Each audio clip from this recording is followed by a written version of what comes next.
Hey everyone, welcome back to Grid Chat, your one-stop shop for everything going on in the world of Formula One. I'm your host, Marissa Tandon, and today we don't have a race to recap because we are unfortunately on a 2-week break from Formula One Grand Prix. However, we are exactly halfway through the season, which means today it's time for our second quarter report card. There are 24 races in this year's Formula One season, and so that means every 6 races we're 1 quarter through the season, and we're going through the drivers, checking in on their performance, and comparing them in the head-to-head with their teammate. And we try to go through these report cards as unbiased as possible, focusing mostly on the numbers themselves and what they can tell us about each teammate's performance and how the season is going itself. In Formula One, your greatest competition is your teammate, and that's because they're the only person on the grid that has the exact same machinery as you do. Since we last did this, we actually had an entirely new driver enter the grid with Franco Colapinto replacing Jack Doohan, and we've had a number of rumors as silly season has really started in earnest. So this episode, I'm not only going to take you through this Q2 performance of races 7 through 12, comparing teammates to each other and their performance, but we'll also look at what the trends are compared to last quarter. Whether one teammate is improving in a way that the other isn't, whether both are improving, or maybe which ones are starting to decline. But before we dive into all of that, we've obviously had a major headline that happened in between this and last week's episode. So before we get started, we'll go through some Formula One news. I'll give you my opinion and thoughts on that. And then before we go into everything, I want to actually go through all of the seats that are available for next year, whose contracts are expiring, and what silly season moves might affect the grid next year. I think it's an interesting piece of context to keep in mind as we talk about driver performance throughout the entire season. So first and foremost, we have to address the elephant in the room. Between last Monday when we recapped the Silverstone Grand Prix and today, Christian Horner was let go from his role as team principal at Red Bull Racing. And now this is a pretty historic situation because not only was Christian Horner the longest tenured team principal in Formula One, he is the only team principal that Red Bull Racing has ever had. If you're not super familiar with the history of Red Bull, I did do a full history episode on Red Bull, which you can scroll back and find if you'd like to know a little bit more about how the team became the team it is today and the movements and changes that we've seen along the years. Before Red Bull Racing was Red Bull Racing, they were Jaguar, and that was a pretty midfield team. The team was then sold to Red Bull and became Red Bull Racing as we know it today, and the team principal that was installed at that time was Christian Horner, and he remained there for over 20 years. And so this news is pretty sudden, but it doesn't necessarily feel shocking, right? Christian Horner has kind of been in hot water and the center of scandal for a couple of seasons now. I will say that the sequence of events does feel sudden, and mostly because there were multiple times in the last few seasons where it felt like Christian Horner might be let go from his role as team principal and seemed able to survive. And so for it not to happen in the number of times that it felt like it might, and then suddenly happen on a random Wednesday, it does feel like there's something big behind it. And the sequence of events was pretty quick. On Sunday, we have the British Grand Prix. On Monday, things seem pretty quiet. And then on Tuesday, we later find out that Christian Horner was told he would be removed from the operational side of the business. Wednesday morning, he heads to Milton Keynes and tells the factory team that this is the case. And in his speech says that he is still employed by the company, but will not be involved in the day-to-day business of it. Reportedly, Christian Horner was only at Milton Keynes for about an hour and a half before departing and did not speak to press on his way out. And then things start to get a little crazy. Laurent, who up until Wednesday was the team principal at VCarb, is promoted to replace Christian Horner. And then after that, fans start to get pretty intense in the way that I always say Formula One fangirls can. Formula One has been such a gateway sport for so many people, and I have found that people who were engaged in fandom culture really find that Formula One is the sport for them. And that might have something to do with the fact that when things like this happen, we see fans get pretty intense when it comes to playing internet detective. Starting on Thursday, we start to see people tracking data of Max Verstappen's private jet and later his super yacht. We find out quickly that on Thursday, the day after Christian Horner announces he's leaving, Max Verstappen heads to Milton Keynes, and then on Friday, he heads to Italy, where someone else named Toto Wolff also happens to be vacationing on his yacht. Now, all of this that we're about to talk about is definitely conjecture. This is just my opinion, my thoughts on what's going on. I talked about it when the news first broke on like TikTok and Instagram, but I obviously haven't talked about it here yet, and I want to. There are a lot of possibilities as to what's going on here, but I think there are two that really crystallize for me. Possibility number one, it's become clear that Max Verstappen is trying to exit Red Bull and utilize a clause in his contract to leave the team before his contract is up in 2028. Possibility number two, this was a last-ditch effort to try to keep Max as a part of the team. With that being said, there are a number of things about Red Bull that are relevant that don't actually have to do with Max. Under Christian Horner's leadership, we have seen a lot of success for Red Bull. 2023, for example, was the most dominant season in Formula One history. Max Verstappen has won 4 championships as well as other drivers prior to this current era of Formula One, and for a minute we were at this point of Red Bull dominance where it felt like nobody else could win a race. But we also have seen a really fast decline since that season. Max was genuinely challenged for his championship last year, and Red Bull was not able to win the Constructors' Championship. The team has also lost a number of key management staff, including Jonathan Wheatley, Adrian Newey, the technical director who has built a number of championship-level cars, who, when he left the team and hadn't even really decided where he was going yet, did point to the fact that Christian Horner's scandal that they were dealing with was a reason he was leaving. Not the only reason, but he did reference it. And of course, we saw them replace Checo Perez with now 2 drivers in a single season who have not been able to match the performance that Red Bull is usually looking for. I think most likely there was a large amount of mounting pressure behind Christian Horner and the choices he was making. And I think that the rumors that are starting to sound more and more credible about Max leaving may have just been the thing that pushed it over the edge. Or there could be something else that we just genuinely don't know about. But to me, this feels like a performance-based issue. Red Bull is a team where performance is the most important, and it doesn't matter if you used to be really good and you're just not performing now. Current performance is always the core issue, and that is actually a situation that was created by Christian Horner's own leadership. And so it's tough to say that it's not just that there's not just a desire for them to always be at the top level, to watch a team that fell from grace in such a spectacular fashion, and for investors and the board of the team to finally say, this is our last straw. I do think, if I'm guessing, I don't see Max staying at Red Bull after this. We do know that one of the most important things to Max is winning, and I don't see this world where Christian Horner leaving actually changes that very much. The team that has made Max a champion and that he signed on for really doesn't exist in the same way anymore. And this was actually the last piece of it that still felt like it was sitting around. And so I think that Max staying at Red Bull is a long shot at this point, as crazy as that sounds. But I don't know what that looks like. I don't know if we see an announcement anytime soon. I don't know if maybe this does work and Max stays, but I would really be surprised if he did. So of course we had to talk about this before we can dive into our head-to-head and why it matters. And I am curious where you guys lean on this. If this Christian Horner departure is largely about Max, if it's about performance, if there's something else there, and if this will mean that Max is staying or going. So news-wise, that kind of covers it. Before we start the head-to-head in earnest, I want to run you through the current grid and what that grid looks like next year. Which seats are open, whose contracts expire when, and which drivers' performance really matters moving forward into this season. Starting at the top of the grid, McLaren's drivers are both contracted past this year. Lando's contract goes until at least 2027, and Oscar's contract goes until at least 2028. Given the fact that both of them are performing at a high level and they're just neck and neck for the championship themselves, with a massive lead for the Constructors' Championship this year, I don't see that being anything that would have wanted to change. But regardless, both of them are locked down in their seats, and we actually saw McLaren extend both of their contracts before their contracts were even up. It has been clear that this is the driver lineup that McLaren is happy with, that both of them are performing at such an extreme level, and that there is no desire to see either of them leave anytime soon. Ferrari also has both of their drivers set to return next year, with Lewis Hamilton contracted at least until the end of 2026, and the details of Charles Leclerc's current contract are actually unknown, but it is expected that it's at least a few more years that he's under contract for.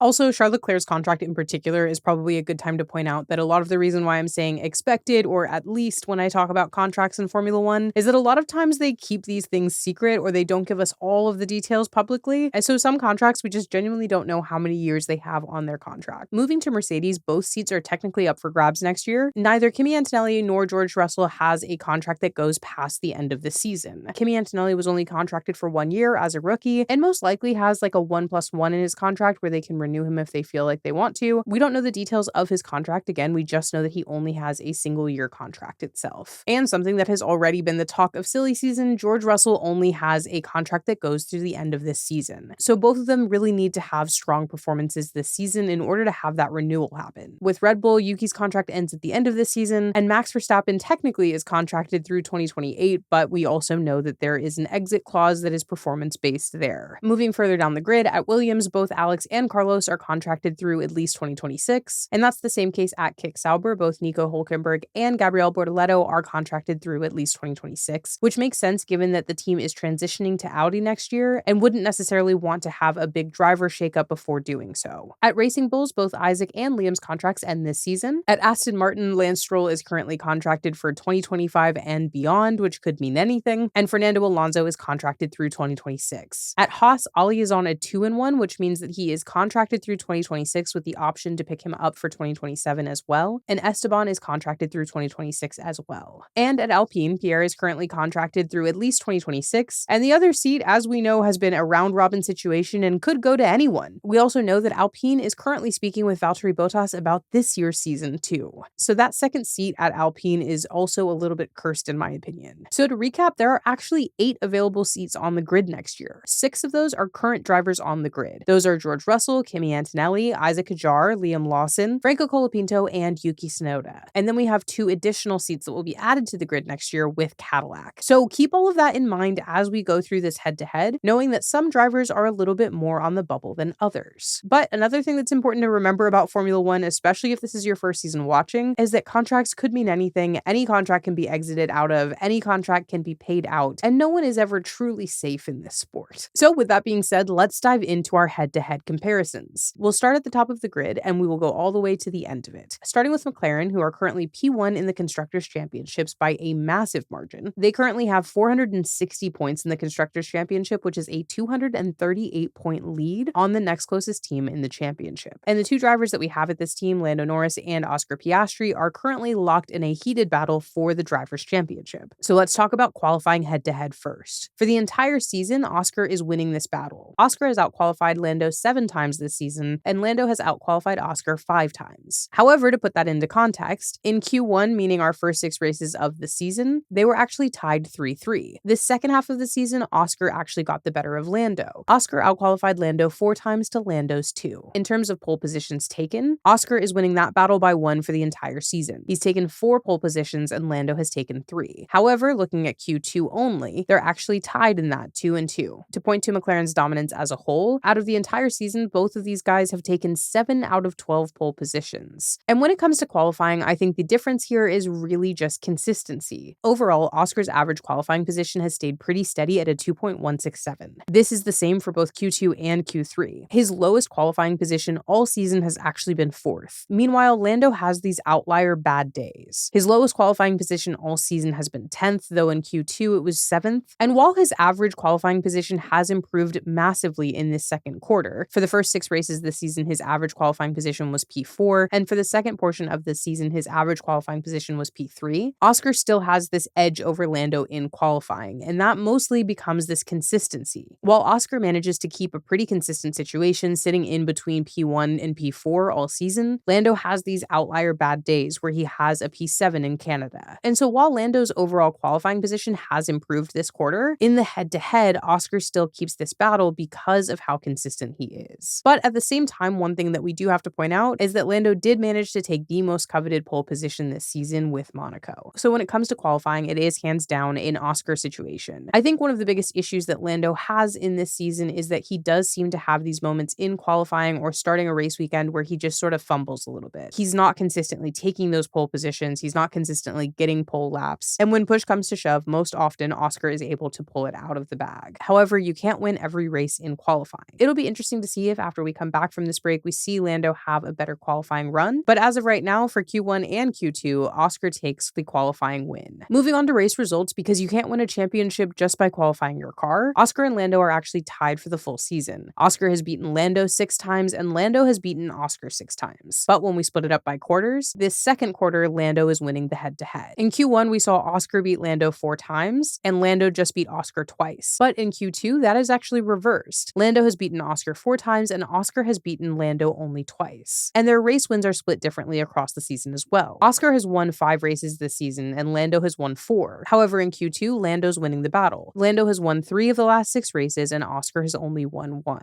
Over the last 6 races, both drivers have finished on the podium each race except for Canada. That was when Lando DNF'd and Oscar lost out on the podium by 1 position, finishing in 4th to Kimi Antonelli's very first podium. Of the full season, McLaren has actually won 9 of the 12 races this season. And so that really does point to the fact that so much of our championship is already decided. Constructors is pretty much settled. There would have to be a large miracle or catastrophe for McLaren not to win again. But the Drivers' Championship is locked between these two guys, and the question really comes down to who's performing better. And what I think is interesting is that while Oscar is dominating when it comes to qualifying, their performance has kind of swapped when it comes to the quarters. While Lando started out strong, winning the Australia race, by the end of the first 6 races, Oscar was pretty dominant. He won the final 3 races of our first 6 back-to-back-to-back. But by the time we come back for the second chunk, Lando has really turned that on its head as well. Lando beats Oscar the first 2 races in a row, then Oscar beats Lando the next 2 races, then Lando wins the next 2 races back-to-back. Lando has also overall gained more positions than Oscar has, while Oscar on average has actually lost positions. And Lando has gotten 2 major wins in the last 6, one being Monaco and the other being his home race at Silverstone. And so I think when we look at their head-to-head, we see this portion of the season where Oscar starts out really strong and Lando starts to perish, then they both go home, Lando comes back out swinging, and ultimately Lando ends up taking Q2. But I actually think both of their performances come down to 2 major mistakes that we've seen in the last quarter. Oscar's safety car penalty in Silverstone and Lando's DNF in Canada. Had Lando not DNF'd in Canada, which was his own mistake, he would actually be ahead in the championship by 2 points. And had Oscar not earned himself a penalty at Silverstone and won that race, he would actually be ahead in the Drivers' Championship 241 to 219. And I do think that this championship between the two of them is going to come down to who makes the most mistakes and how stupid those mistakes are. Lando DNFing a race in Canada obviously takes a huge amount of points off his tally, and that makes it harder for him to move forward in this championship. He's going at a deficit. And we know that before this, Lando has acknowledged that he has made a lot of mistakes. And I think Oscar has been able to capitalize on those mistakes in a strong way. But now we're also seeing Oscar start to make some mistakes. We're seeing it get in his head a little bit. We're seeing the way that he responds to media and responds to hardship